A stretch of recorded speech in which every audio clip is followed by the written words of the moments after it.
আসসালামু আলাইকুম। ইফতারের উপলক্ষে আসলাম এই ছোটো ভাইয়ের দোকানে।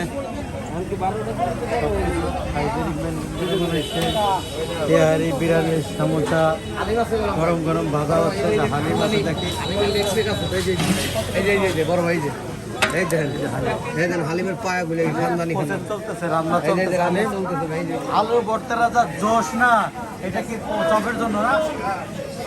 সেরকম একটা কালার হচ্ছে জোশ। হ্যাঁ, এইটা আলু ভর্তা। আলু ভর্তা কি বানাচ্ছে? এই যে সব বুন্দিয়া, এই যে ছোলা, ওই যে পেঁয়াজু, বেগুনি, চপ, এই যে পেঁয়াজু, মানে খুবই ভালো জিনিসগুলো। ঠিক আছে, খুবই ভালো।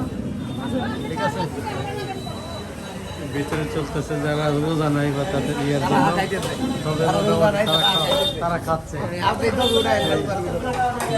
এই যে হলো অরিজিনাল, এটা হলো অরিজিনাল পেঁয়াজ। পেঁয়াজের মূল ইনগ্রেডিয়েন্টস হলো এটা। এই যে দেখেন, আসলে এটাই হওয়া উচিত। পেঁয়াজ এটা আবার বাগান দিতে দেখেন। আলু ভর্তা কালারটা দেখে পাগল হয়ে গেল, মাথায় নষ্ট, পুরো মাথা নষ্ট হয়ে গেল। এটা হয়ে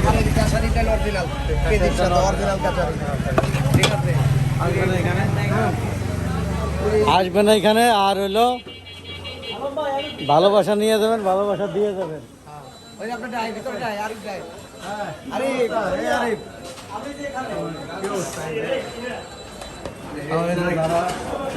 থাকতে পারে না বা খাবার দাবার ব্যবস্থা আছে। মটন, হ্যাঁ, এটা কি? এটা মুরগি না?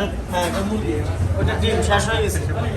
করলা ভাত আছে, ভাত আছে। হ্যাঁ, মাছ দেওয়া। আমার একটু ভালো করে ফেসটা ধরায় না আপনার আইডিতে।